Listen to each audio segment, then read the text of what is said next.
After the fall of the Tang Dynasty, as I mentioned, regionalism reigned for almost 60 years.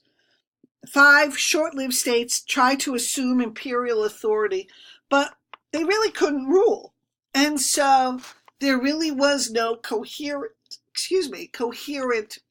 empire. The last of these dynasties had a military commander, though, who managed to reunite China in 960 CE. Starting the Song dynasty, he called himself Emperor Taizu and managed to conquer almost all of his rivals. But that almost all portion is important. The Song never would be able to contain the northern nomads, and this is going to have significant ramifications. The Song dynasty was smaller and weaker than the Tang dynasty had been at its peak. And the main reason for that was an attempt to avoid the military rebellions that had brought down the Tang. So the Song dynasty intentionally puts civilian administrators from the Shi, from the scholar gentry class, to have oversight over the military. Only civilians could be governors, and military leaders were rotated. And this is all to prevent any officer from amassing enough power to threaten the imperial center. Civilians in control of the government and the military, and strong supporters of Confucianism. Well, yeah, that will work to accomplish the one goal of ensuring that no military leader has enough opportunity to amass power. But any military leader will tell you that you need to be on the ground for at least a couple of years, ideally more, in order to get a sense of who the players are in any region, in order to get real control over a region. And the Song dynasty, in looking to avoid being taken down by military leaders, basically hobbled those leaders. They could not get up. Now, Confucianism comes through and comes through in a pretty strong way. Confucianism stresses the development of personal morality as everyone's highest goal and believes that this is achievable through study, a life of high morality, and exposure to men of wisdom. So essentially what the Confucianists want and believe is that education, not birth, made the man. And we've kind of actually had some, I think, interesting explorations about what gives people power in every society we've studied. Confucianism also emphasized tradition and deference. It reinforced patriarchal and class notions as the foundations for social harmony. If you think back on Confucius, he said that the reason for the chaos during the cusp of the period of the Warring States, is that people had forgotten their place in society. They had forgotten about tradition and they weren't focusing on education. Now, the scholar gentry, in particular, had a vested interest in the reemergence of the school of thought because they are the educated, they're positioned to be leaders in culture. It justifies their very existence. The resurgence of Confucianist thought was due to an active revival by what are known as Neo-Confucians. Now, we've come across Neo as a prefix before. Remember the Neolithic era, right? The new era. So, Neo-Babylonians, the newer version, if you think about like Neo-Confucians, Confucianism 2.0, all right? They are coming into power, and they were hostile to anything that was not homegrown, such as Buddhism. And they started to see the philosophies that were developed in China, Confucianism mostly, but also Taoism, as superior to anything that you could get outside. This encouraged rejecting anything but traditional ways. As for family life, the revival of Confucianism reinforced the strongly patriarchal system that had existed for centuries. Confucianism intensified patriarchal power. It was all about tradition and deference, remember, and the elders and males ruled. Honoring your elders was a key facet of social interaction.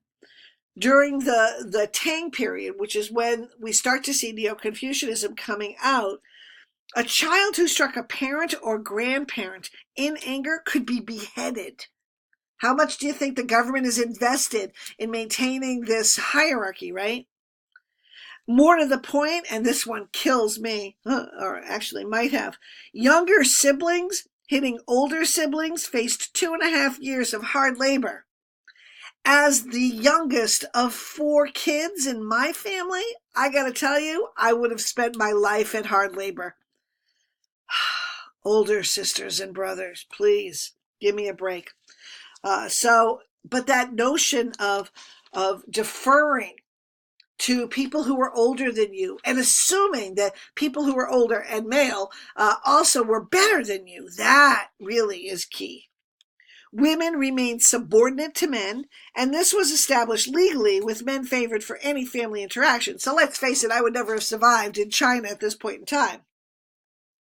But because women were so needing to rely on men, this is the time when the binding of feet was introduced on little girls as young as 5 or 6 years old, a practice that deformed developing feet. Essentially, all of the bones of your feet would be broken and then bound up to create what was considered a lotus, the flower, the lotus, a lotus shape, but what caused a lifetime of pain and virtual immobility, all to meet the dictates of what was considered fashionable and to make young girls as appealing as possible to prospective husbands.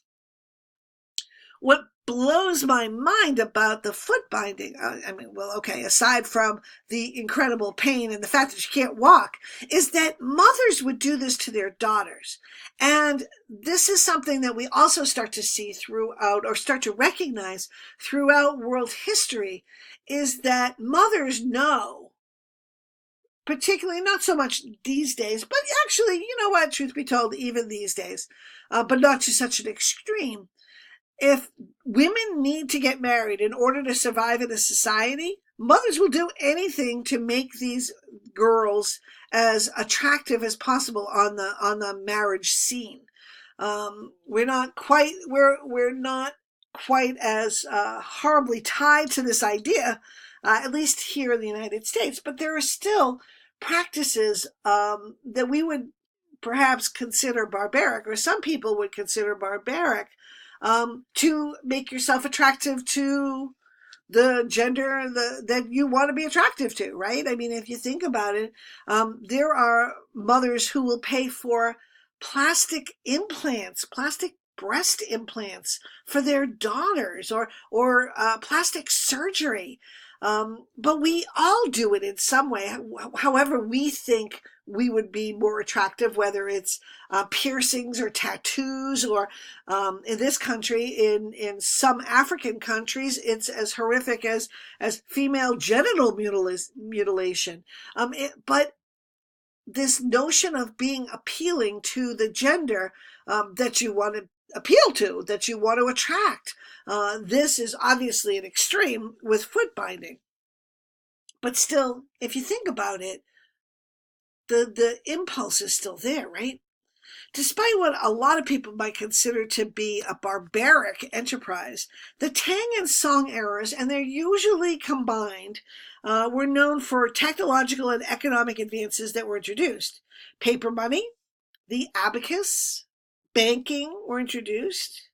Well, think about the increase in trade, right? So that stuff makes sense. Gunpowder also was developed at this time, first for its entertainment value with fireworks, but subsequently for weapons, and that would give the Chinese a huge advantage in conflicts until other people picked up on it.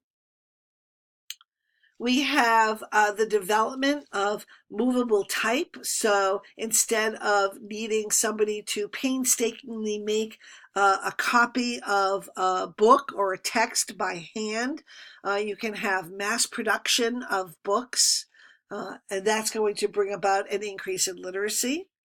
and a spread of information. And this is going to actually allow for those ideas, and if you start looking at them, several ideas to be spread. But for all the accomplishments, the Song could not achieve that one thing critical for stability: control over the North. And this would encourage other nomadic peoples to take advantage of the empire's weaknesses.